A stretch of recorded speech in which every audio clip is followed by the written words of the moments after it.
this morning where we left off last Sunday with a brief explanation of this sermon series, the title of this sermon series, Holy Happens. Years ago, you may remember a phrase that went around, ended up on some bumper stickers, ended up on some t-shirts, ended up various places. The phrase was, stuff happens.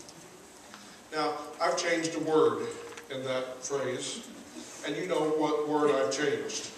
If you're around and it's actually a phrase that's still used, it's not the word stuff, it's another word, a little less nice word. Stuff happens is the phrase. And when that came out, I thought, well, you know, that's a little bit vulgar, but there's some truth to that. Stuff does happen, doesn't it? It just happens. You're going along in life, and stuff happens. Sometimes illness happens. Death of those we love happens. Sometimes we lose a job. Sometimes we get divorced. Stuff happens in our lives. And in the midst of all the stuff, we try to make some sense of it. We try to survive it. We try to get through it and make some meaning of it, even. And there's a lot of ways we do that. Some of them are healthy ways. Some of the ways we try to get through it are particularly healthy or helpful to ourselves or to others. One of the ways we get through the stuff that happens to us is to recognize that in addition to the stuff, there are also holy moments. Holy moments that remind us of the goodness of life. Holy moments happen sometimes by accident. We're somewhere where something is happening and all of a sudden we have a holy moment. Holy moments also happen because we do something to help them along. We place ourselves in a place where there's a possibility for a holy moment to occur. I've come up with a definition of holy. It's from several places, but it's my definition. It's not particularly fancy. Jake's going to put it up there, and we're going to read it to you today. That's my definition of holy. Encountering and experiencing God in a way that moves us to say, yeah, God exists, and I feel God's presence right now. That's a holy moment. It's a holy occasion. It's a holy experience. Last week we looked specifically at holy happenings in the midst of worship, and even more specifically we looked at our two sacraments that we share in regularly as a part of worship. The sacrament of Holy Communion and the sacrament of Holy Baptism. Today we turn to an ancient word, a word that is not used by Protestants very much these days. It's a word that's still used by people of the Jewish faith. It's a wonderful word. It represents an action or an event or a period of time that has the potential to bring holy to our lives and to help us with some of the stuff that happens in our lives. And that word, of course, is Sabbath. We heard it today as Peggy read from the Old Testament book of Deuteronomy.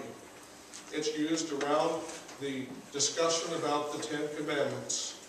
In fact, it's used within one of the Ten Commandments. Now, there's a lot of discussion about this particular commandment. There's a lot of discussion about all of the Ten Commandments. They're presented in the Old Testament in two different places, in the book of Exodus and the book of Deuteronomy. The discussion among biblical scholars is not that there's any differences in the words that are presented in both of those books. In fact, if you look at them, they're extremely similar. But the context in which they're presented and the role that they play to the audience that they're presented to is very different from Exodus and Deuteronomy.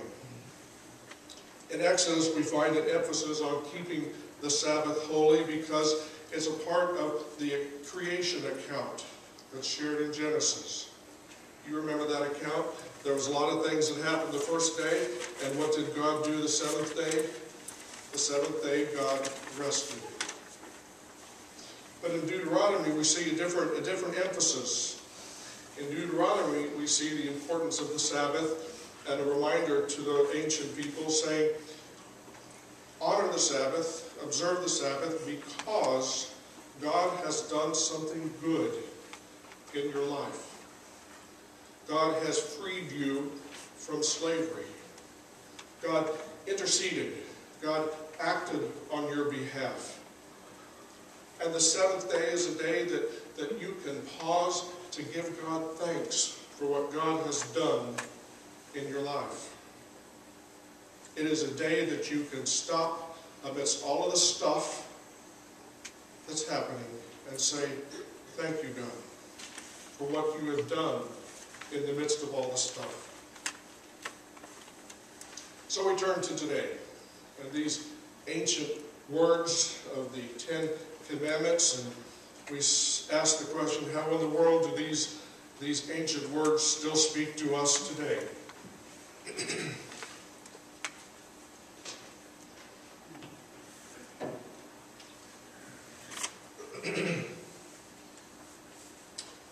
Now, there's a variety of approaches to the 10 Commandments. We've talked about these ancient words before. One man, upon hearing a wonderful sermon on the 10 Commandments from his preacher, told his pastor before leaving that Sunday, you know, preacher, I'm so impressed with your message that I've made up my mind that for the next 10 weeks, I'm going to keep one of those commandments until I make it through all 10. Well, that's one way to approach the 10 Commandments, isn't it? However you approach them, however you deal with the 10 Commandments, one good thing about the 10 Commandments is that they're pretty clear.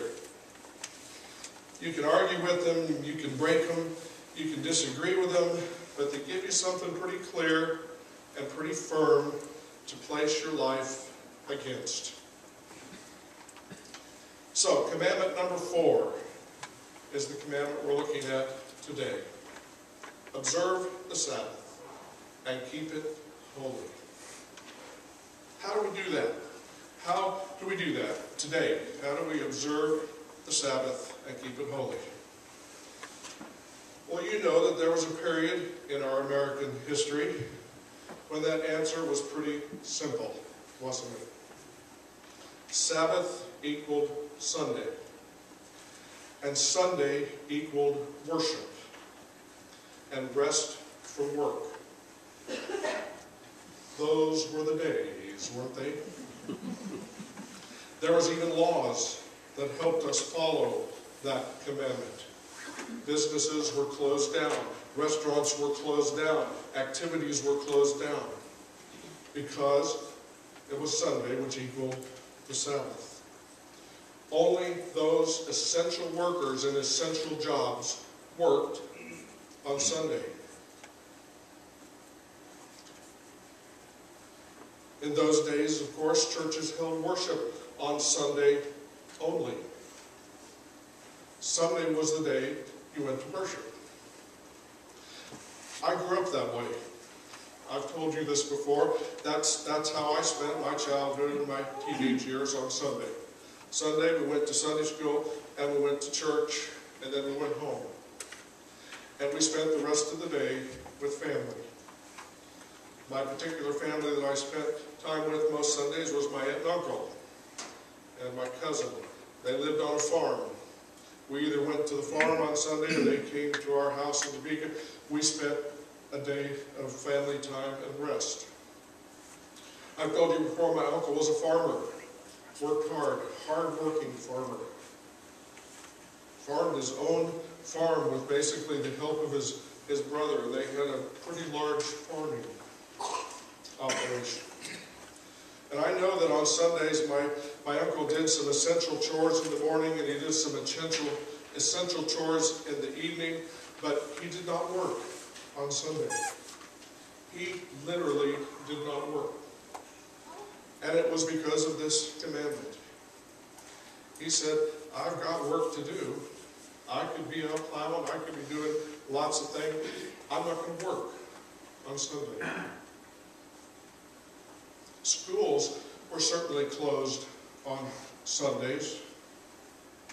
Even sports teams, watch out, sports teams even finished their tournaments, played their major games, and here we go, ended their practices on Saturday. That was then. This is now. I told you last Sunday that it was one of those Sunday mornings that I drove by the school over here at 8:30 a.m. absolutely filled with cars. Not only the parking lot, but all of the streets around the school filled with cars, 8:30 a.m. on Sunday morning. Wouldn't have happened back then. But here we are. Everything has changed. Second most popular shopping day in the week, Sunday. Sabbath does not equal Sunday for most people. We churches don't have the luxury anymore of our culture saying, we're going to protect Sunday for you. If Sabbath still equals Sunday for some people, and I know it does for some, maybe some of you, if it does, Sunday doesn't always equal worship. It may be Sabbath, but it doesn't always equal being in worship.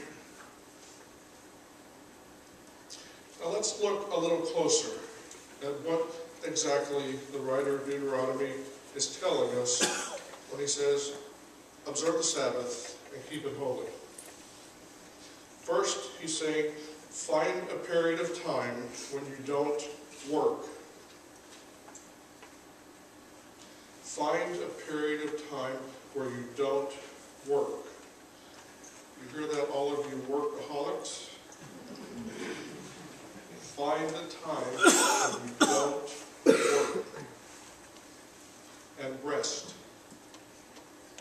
Now, the writer of Deuteronomy says all God's children need to find a time where you don't work. In fact, the writer says not only human beings but animals need a time to not work. My dog Maggie loves this verse. She reminds me of it all the time. All God's children and all God's people and all God's animals need to find a time where you don't work and you rest. Secondly, Deuteronomy is saying the reason you do that is because God did something really good, and in the midst of our tendencies to be workaholics, stopping work allows us time to remember what God has done. You hear that? In the midst of the busyness, in the midst of the craziness, in the midst of the stuff, stopping for a period of time, not working and resting, allows us to say, thank you, God. Thank you, God, for what I have. You look even deeper into the meaning of Sabbath. It's a wonderful word. It fits wonderfully in a question that's asked by a caring pastor.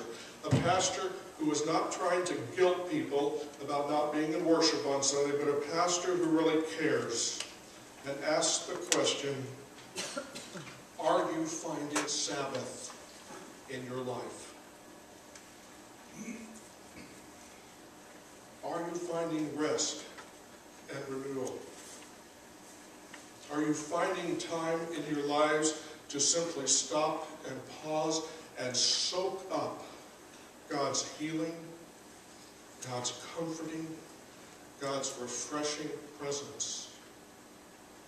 Are you intentional in your Sabbath? Are you finding a place, a time, a day, a moment where you block out that reoccurring chant of today's modern world that says it's just one darn thing after another, isn't it? Are you observing the Sabbath in a way that helps you deal with the stuff in life? And as you ponder those questions, as I did last week, I want to give you 3 ground rules as we begin to answer those questions. The first ground rule is that just because people are not in worship does not mean they are not observing Sabbath. Hear that? A little hard for a preacher to say that, but it's true. Sabbath can be experienced in nature, at home, with family, in a learning situation. There are some people at work that have to work on Sunday. And guilting them helps in no way to observe or keep the Sabbath holy. Some people have to work. Now, some churches have adapted to that. The Catholics led the way. The Catholics all of a sudden said, let's do a Mass on Saturday late afternoon. They led the way for us Protestants. Unfortunately, us Protestants don't have as much luck in doing those non-Sunday services. There's a difference between the pressure folks feel to attend a Mass as they do to a Protestant worship service, and Protestants, we're doing better, and we're looking at some options, and then some of those are working and some of them aren't. Second ground rule is that Sabbath can be observed any day, any time, or any way. It really can. Irregularly, once a month, twice a month, once every other month. It can be a planned Sabbath. It can be an all of a sudden surprise Sabbath. Like, wow, I didn't think right here in the middle of this that I would have this kind of holy moment with God. Just because it's not regular, in other words, on the seventh day of every week, doesn't mean that Sabbath experienced irregularly can't be good. It can be good. And the third ground rule. In spite of all that, and all of that is good. All of that is good. But in spite of all of that, worship with God's people on a specified day, at a specified time, in some kind of regular way, may give us the greatest benefit in connecting with the holy in the midst of the stuff that's happening in our lives. Sabbath can include a lot of things. It can include rest. It can include family. It can include more rest. But as we read carefully the words of Deuteronomy, rest is not just the stopping of work. Observing the Sabbath means that we stop work in order to do something else. Sabbath means we stop work. For the ancient people, it meant, and maybe even for us today, it meant that rest meant you practiced a faithfulness that remembered what God has done, and you're thankful. And you have a time to do that. Well, there's a place that's done without fail every week. 52 Sundays out of the year, barring a blizzard or 12-inch snow. 52 Sundays out of the year, that's done. It's even done a few Wednesdays and maybe some other special times. 52 Sundays out of the year, it's done right here, in this very place. This is where the community faith gathers, and we bring our stuff. And there's no other place really in our culture or our society or anywhere that is intended, is built, its purpose, its DNA is that this is the place that you can experience the holy. It might be through prayer, it might be through a song, it might be through a sermon, it might be through being with God's people, it might be many different things. But this is the place we come together to take a break from the work, to intentionally offer ourselves opportunities to connect with the holy. We bring the stuff and we offer it to God and we say, God, you've done it over all of history. You've helped people through the stuff. Today I bring my stuff to you, and I know that you're going to help me make sense of this, and you're going to bring to it a holy understanding. You're going to bring a healing, you're comforting, even a challenge to what's happening in my life.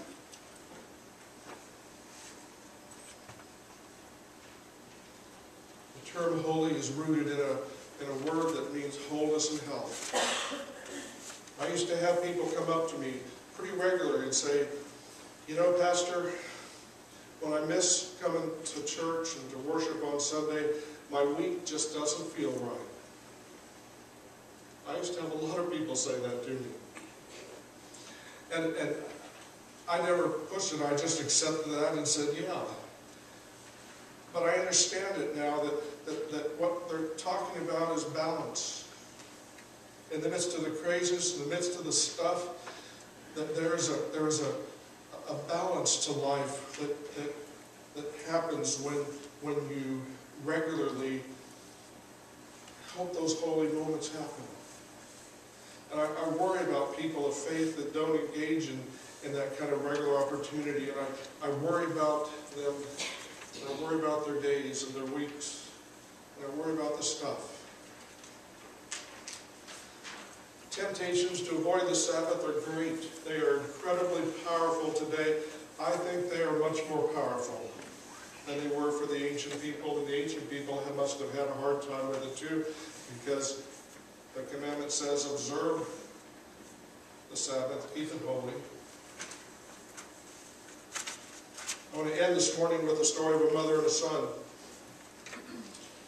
Mother went to wake up her son for church on Sunday morning. Opened the door and she said, dear, it's time to get up.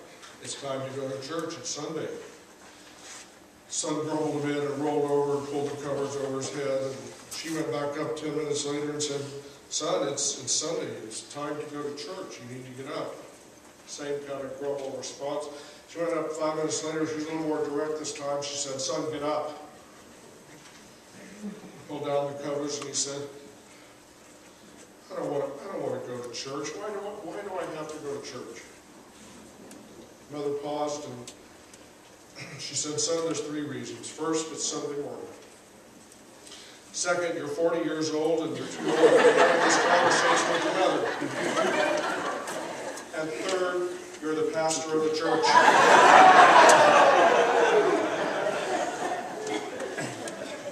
I think sometimes there's an assumption of pastors that all of us, love jumping out of that bed on a cold winter morning and coming to worship. Let me assure you that it's just as hard for us as it is for you some Sunday mornings to say, church, Sunday, sleep in, do this, do that. It's just as hard. But when we do it, when we come and we offer God the stuff that's a part of our lives, and we say, I'm going to open myself to the holy for just a few moments. I'm going to place myself in a place that is designed to say, there's help, there's comfort, there's healing, there's understanding, there's meaning to what we go through. And when we do that, our lives, we're not promised that our lives are going to have less stuff, because stuff's going to keep happening. But our lives do become more balanced.